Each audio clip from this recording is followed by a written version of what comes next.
Hola, estamos en Punto Crítico, programa de televisión de la Unidad de Medios de Comunicación de la Universidad Nacional de Colombia, y yo soy Carlos Alberto Patiño Villa, profesor titular. El 3 de noviembre de este año habrá de nuevo elecciones presidenciales en Estados Unidos, la 59ª o la 59ª elección, como lo prefieren decir, de presidente en los Estados Unidos, que arranca además de una coyuntura de enfrentamiento muy importante de la política norteamericana entre el presidente Donald Trump, que se presenta a la reelección o quiere presentarse a la reelección, toda vez que aún no ha sido nominado por el Partido Republicano, y el Partido Demócrata, que está en un proceso muy fuerte y muy duro para escoger un rival de peso frente al presidente Donald Trump. Para entender cómo se está desarrollando, qué esperar de estas elecciones a las que acudiremos permanentemente a lo largo de este año 2020, pues conversaremos con dos invitados que conocen a profundidad el tema.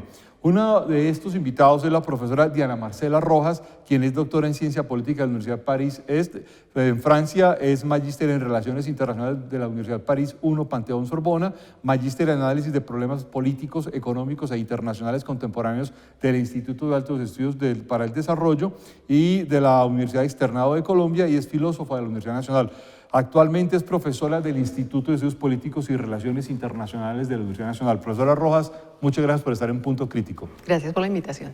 También nos acompaña el profesor Nicolás Alejandro Liendo, quien es doctor en Ciencia Política de la Universidad de Arizona, máster en Estudios Latinoamericanos de la Universidad de Salamanca, del Instituto de Iberoamérica, profesor asociado de la Escuela de Política y Relaciones Internacionales de la Universidad Sergio Arboleda e investigador principal del programa Cuba. Actualmente es el decano de la Escuela de Política y Relaciones Internacionales de la Universidad Sergio Arboleda y director ejecutivo del programa Cuba. Profesor Liendo, muchas gracias por acompañarnos en Punto Crítico. Muchas gracias, doctor Patiño. Arranco con una pregunta, a ver cuál de los dos quiere contestarla, y es cómo funciona el sistema electoral norteamericano. Lo pregunto porque es muy diferente a lo que pasa en Colombia con nuestro sistema electoral con respecto a lo que hay en Colombia. Bueno, sin duda, el sistema electoral estadounidense es muy complejo porque combina tanto la representación popular como la representación por estados. Entonces, básicamente, el presidente no se elige por voto directo, sino que lo que hacen los votantes el día de la elección, el 3 de noviembre, como mencionabas, es elegir a unos delegados, ¿no?, para que ellos a su vez vayan a votar por el presidente o el candidato en el colegio electoral.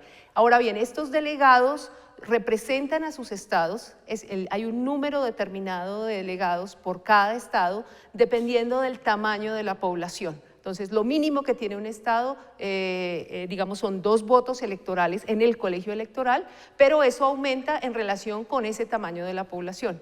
También hay que señalar que al interior de los partidos hay un proceso de selección del candidato que va a ir a representarlo en la elección nacional, y ese es lo que nos encontramos en este momento, las llamadas asambleas o caucus y las elecciones primarias, que en cada estado se vota por un número de precandidatos, y quien obtiene el mayor número de votos va a una convención nacional. En el caso de la convención demócrata será en julio, la convención republicana será en agosto, y es ahí donde se proclama el candidato que representará al partido.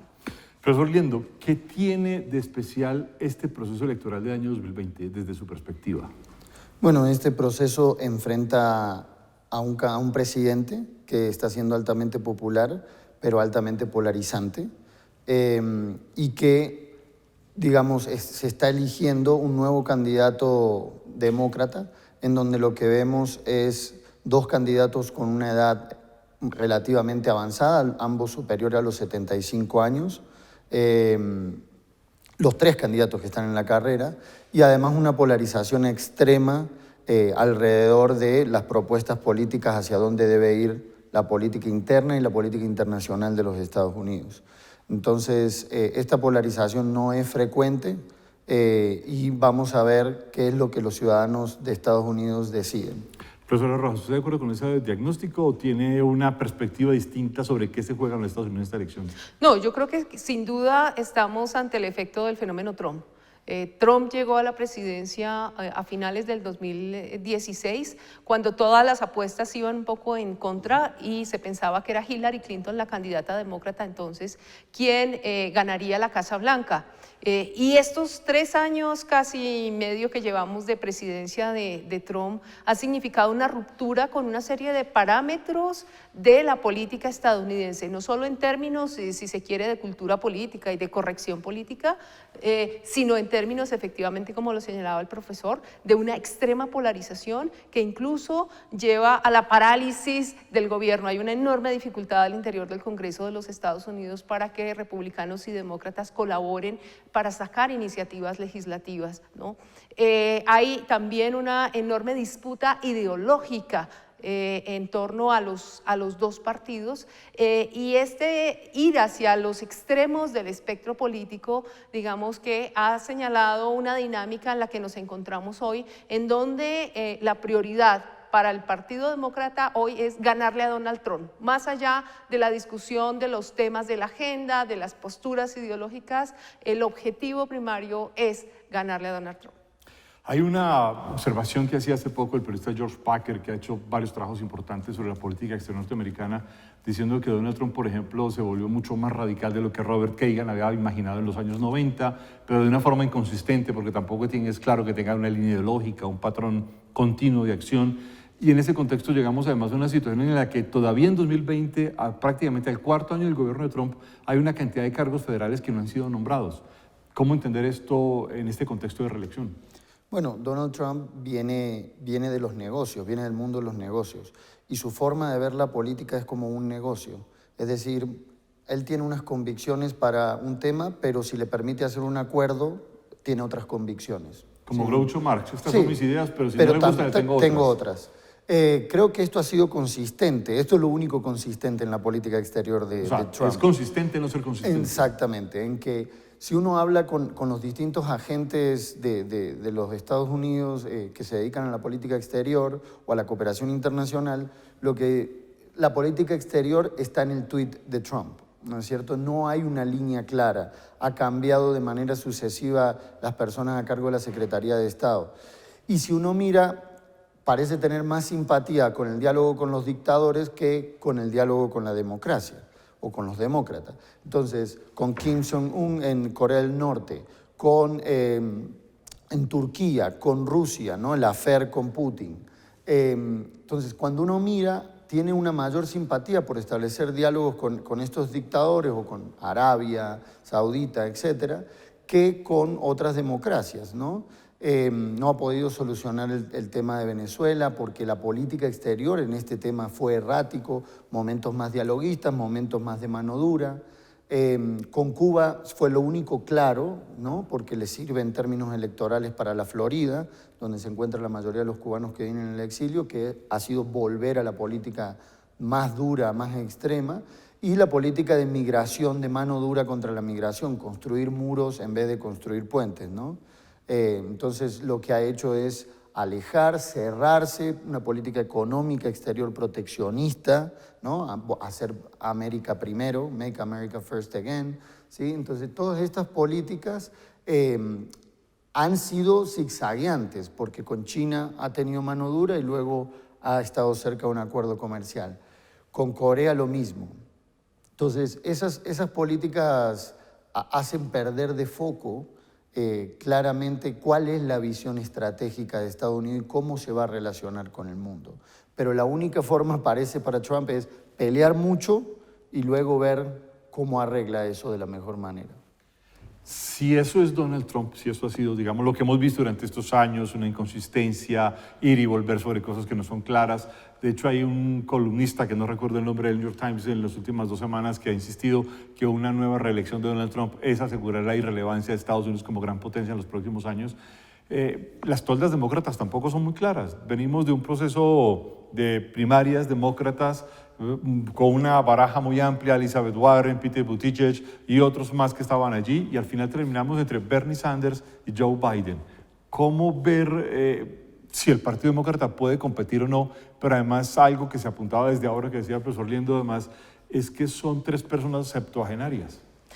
Sí, sin duda. Yo creo que lo que estamos viendo escenificado es en el Partido Demócrata lo que sucedió en el Partido Republicano en la elección anterior. Es decir, un partido en donde hay una multitud de posiciones, de expectativas, de intereses, ¿no? No es un partido homogéneo en términos ideológicos y eso lo demostró el inicio de la campaña de los demócratas. Teníamos más de 20 candidatos al inicio, cuando empiezan las primarias, ahora en febrero de este año estaban 11 candidatos y dentro de ellos teníamos un espectro muy amplio, desde Bernie Sanders, un poco en la extrema izquierda, ¿no?, hasta Joe Biden, que está un poco en el sector más moderado y en el centro, ¿no?, del partido. Pero en medio de todo eso lo que estamos viendo es la necesidad de darle voz a una serie de sectores que están dentro de esa gran carpa, si se quiere, del Partido Demócrata, pero que son muy distintos entre sí.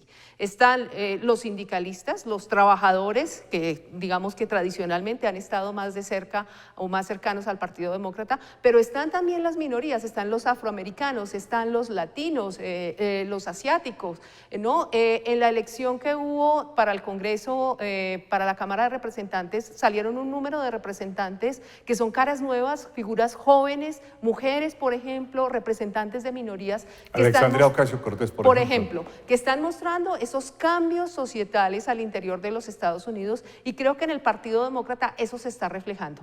Y eso hace que la propuesta tampoco sea muy clara. Tal vez, digamos, la más definida es la de Bernie Sanders, que está hablando de temas muy concretos, que está hablando de un sistema de salud universal, que está hablando de la condonación de la deuda estudiantil, que está hablando de universidad pública gratuita, que está hablando de aumento del salario mínimo. Esos, digamos que son temas que tocan muy de cerca a ese electorado demócrata, sobre todo al más joven, que está buscando un cambio, una alternativa real. Mientras del lado de Joe Biden representa más bien el establishment del partido, ¿no? Es la forma tradicional de hacer la política, es un político que se ha hecho un poco en esa tradición estadounidense de el consenso y la negociación con el otro partido. No tiene una visión, digamos, muy radical o muy clara o muy fuerte. Él lo que se reivindica es como la continuidad del gobierno Obama. Paul Krugman, por ejemplo, ha dicho que Bernie Sanders está muy a la izquierda y muchos analistas europeos, socialdemócratas, por ejemplo, y socialistas han dicho está más a la izquierda que muchos socialistas europeos y muchos socialdemócratas europeos, incluso más que las propuestas de Jeremy Corbyn, por ejemplo, en todo este montón de asuntos. Y algunos dicen, eso tiene sentido que Donald Trump quiera competir contra Bernie Sanders y no contra Joe Biden. ¿Cómo entender esa apuesta? Sí, las encuestas hoy muestran que si el candidato fuera Joe Biden, que así parece ser a partir de los resultados electorales, es mucho más probable que le gane a Trump. O sea, dado hoy, ¿no? Las encuestas son una foto del día de hoy, faltan unos 6, 7 meses y no sabemos qué va a pasar de aquí para allá. Sanders está parejo, mientras que Biden en las últimas encuestas de la mayoría de las cadenas está arriba entre 6 y 10 puntos. Ahora, esas son medias nacionales y lo importante son los estados. Sanders es claramente un candidato que tiene unas vocaciones o una población electoral similar a la de Trump. O sea, gente blanca, gente de unos determinados estados urbanos y gente que no tiene título universitario y no se puede meter en el sistema capitalista tradicional. Entonces, esos votantes son similares a los de Trump. Lo que varía es de otros tipos demográficos como la religión, las creencias, etc. Y la gente joven está decidida con Sanders. Ahora, cuando uno pasa y mira las encuestas de manera más permanente, tiene mayor aceptación Joe Biden para competirle a Trump. La gente cree, según Quinnipiac, que tiene mayor capacidad de liderar el país y que es menos extremo. Y en las últimas elecciones lo que ha definido esto es un candidato moderado y quien arrastra o moviliza a los independientes. La clave para entender el sistema electoral de los Estados Unidos es la movilización, ¿sí? O sea, todo el mundo puede votar, pero cómo se mueve la gente y los independientes sobre todo, y los demócratas de determinados estados, es la clave para ganar. Parece ser que Biden tiene esa capacidad si logra recuperar a ciertos jóvenes que hoy están votando por Sanders en la elección. Si uno mira muchas cosas de la política desde los últimos 4 años en Estados Unidos, Trump parece haber recogido algunos de los argumentos o los prejuicios que se señalan de Samuel Huntington en aquel trabajo que hacía de quiénes somos y reivindicaba unos Estados Unidos blancos, WASP, el White American Society Protestant y todo lo que desaparece en ese contexto. Pero no es muy claro que los demócratas estén siendo muy hábiles en recoger a las minorías étnicas, en recoger este cambio demográfico que se ha producido sobre todo en los últimos 10 o 20 años de forma muy contundente. Y todavía hay comunidades, bueno, por lo menos nos sorprende a nosotros desde Colombia, muchas comunidades negras que son republicanas muy contundentes. Hay unos sectores negros muy firmes al lado de Donald Trump, pero también sectores hispanos. ¿Cómo entender esta capacidad que tenga o no el Partido Demócrata para ganarse esas minorías? Sin duda yo creo que el elemento identitario está jugando muy fuertemente en este momento en la política en los Estados Unidos.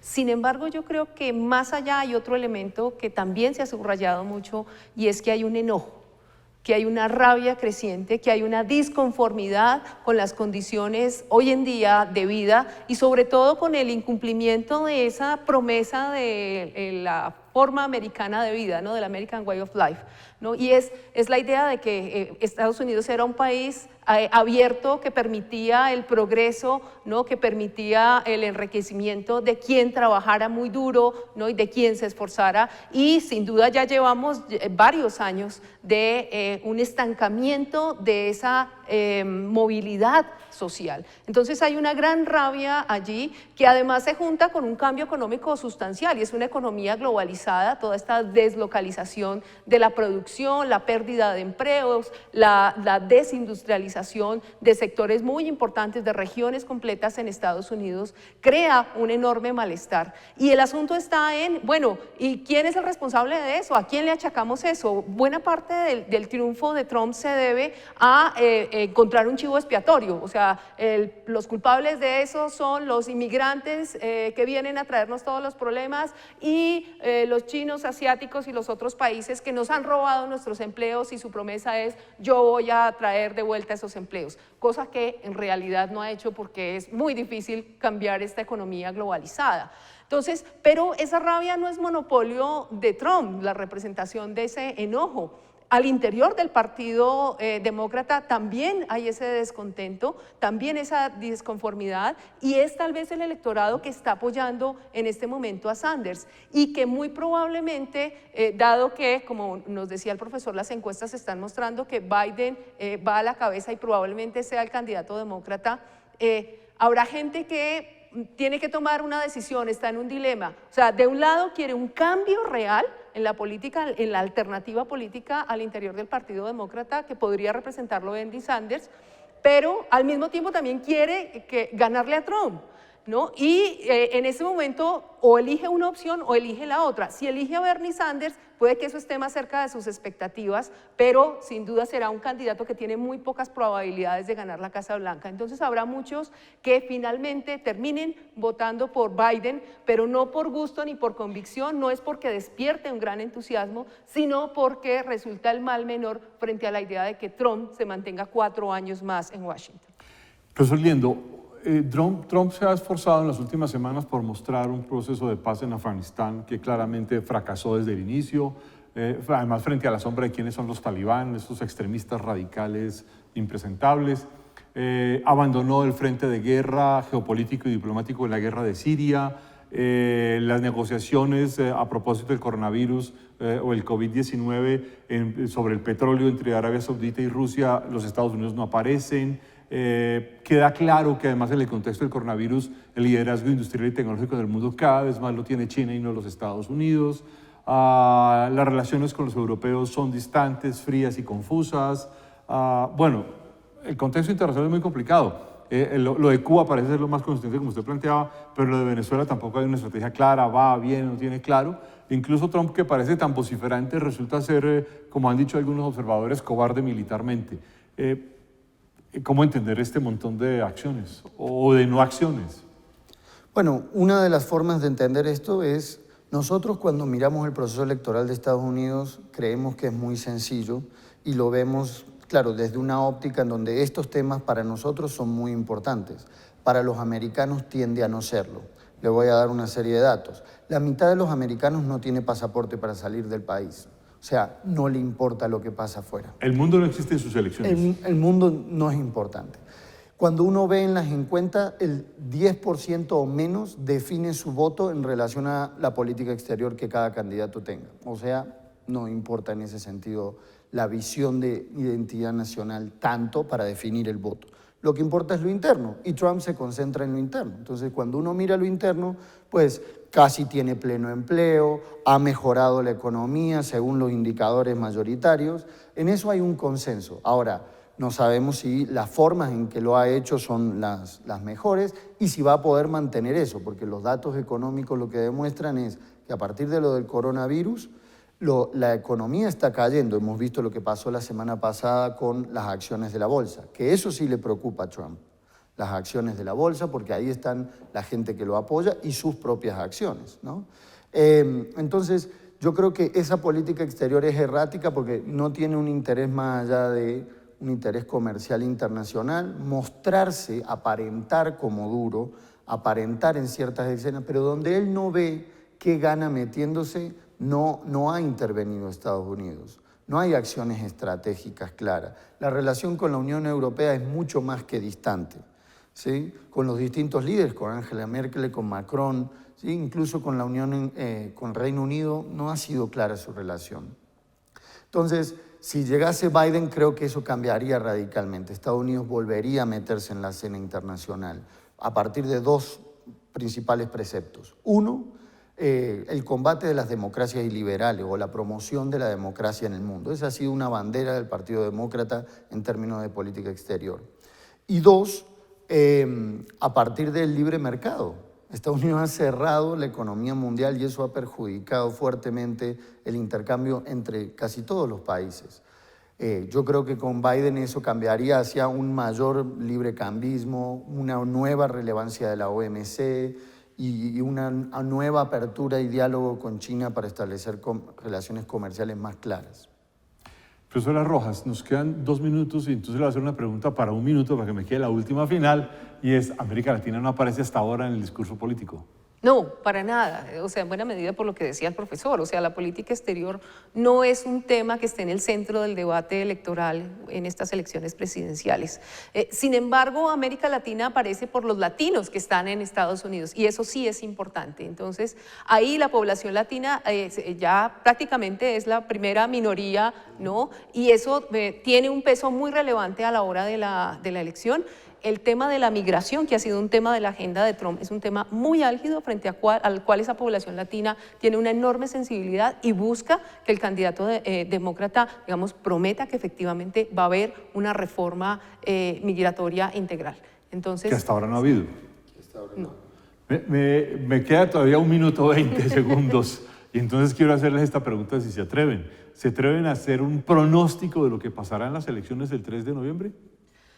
Uy, el sacar la bola de cristal es muy complicado. Como si fuera aquí el gran oráculo de Delfos. Sí, las tendencias hasta ahora están marcando que probablemente sea Joe Biden el candidato demócrata y yo creo que si se afilan muy fuertemente y logran recoger todos estos sectores inconformes, puede que le ganen a Donald Trump. Esperemos. A ver qué pasa. Yo tengo dos ideas. Uno, una coalición MNH, ¿no? O sea, mujeres, negros, hispanos. Si los demócratas logran fortalecer esa coalición, la MNH, pueden llegar a ganar, siempre que Biden sea el candidato. Con Sanders no hay ninguna posibilidad, salvo una catástrofe económica internacional. Y la segunda es, hay 6 estados a los cuales hay que prestarle atención. Los demás ya están decididos y no importa ni los miren. Y esos son Michigan, Pensilvania, Ohio y por supuesto el de siempre en la Florida, incluyamos a Carolina del Sur y Arizona. En esos 6 estados se definen 99 votantes o delegados electorales. Existe una enorme probabilidad de que Ohio y Pensilvania y Florida se vayan con Biden, pero bueno, tiene que hacer campaña a partir de esta coalición, la MNH.